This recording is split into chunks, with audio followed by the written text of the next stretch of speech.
Hey, welcome back to another video of Crypto Basics. In this video, we are going to learn how to change your language in KuCoin account.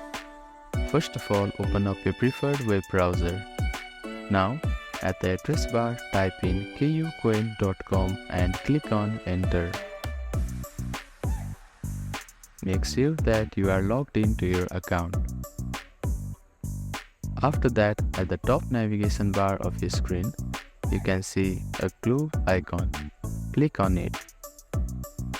Then you can select any language from here.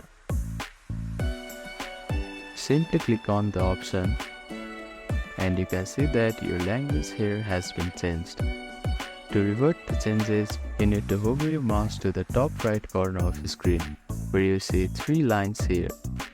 Click on this button and you will see a globe icon again. Click on it and select the language you want to change back. After selecting it, your page will be reloaded and then you can see that your changes has been reverted. So that is how you can change your language in KuCoin account.